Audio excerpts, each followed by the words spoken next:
अस्सलाम वालेकुम जी।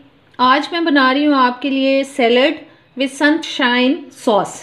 और सैलड के लिए जो मैंने चीज़ें ली हैं, ये मैंने रेड बीन्स ले लिए हैं, पास्ता ले लिया, किसी भी शेप का लेके आप उसको बॉईल कर लें। ये टमाटर हैं और ये खीरा है, ये ग्रीन वाले ऑलिव्स हैं, ब्लैक भी यूज़ किए जा सकते हैं। और ये मैंने अंडे को बॉईल करके उसका जो वाइट वाला पार्ट है वो ले लिया और येलो वाला मैंने उसको रिमूव कर दिया।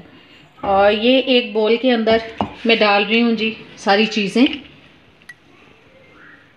पास्ता, रेड बीन्स, आपको मैं बता चुकी हूँ पिछले वीडियो में कि मेरा शोल्डर फ्रीज़ हुआ हुआ है, इसलिए मैं अपना एक ही हाथ यूज़ कर रही हूँ, तो अगर कोई मिस्टेक हो जाए तो प्लीज़ माजरत। और ये एग ले लिए मैंने, ये टमाटर ले लिए हैं,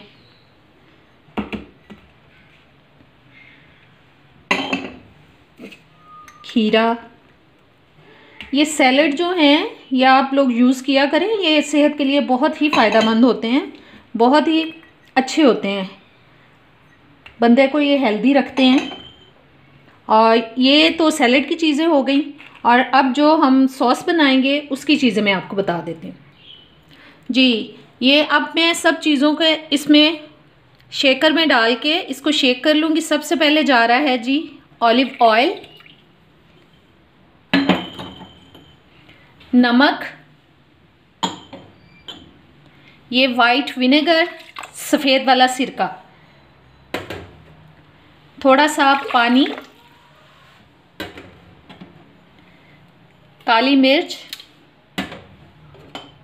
ये ड्राइड हर्ब्स हैं, इटालियन हर्ब्स जो मिक्स होते हैं, मिक्स्ड हर्ब्स जो, और ये एक लहसुन का जवा।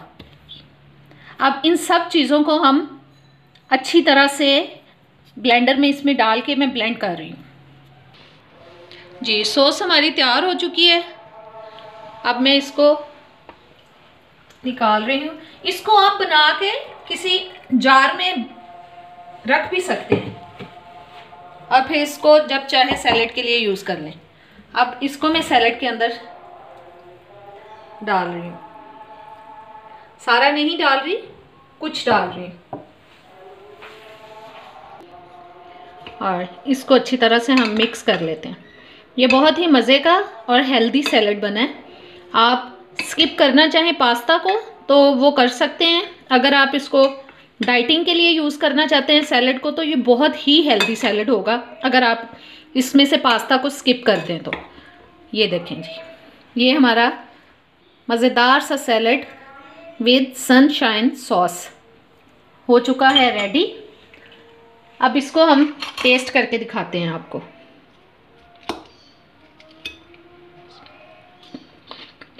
वाह, बहुत मज़े का बना है, ज़रूर ट्राई करें और बताएं कि आपको कैसा लगा। और मेरे चैनल को प्लीज़ लाइक करें, शेयर करें, सब्सक्राइब करें और बेल के बटन को प्रेस कर दें ताकि नए वीडियोस का नोटिफिकेशन आप तक आता रहे। और अब इजाज़त दें, अल्लाह हाफिज़।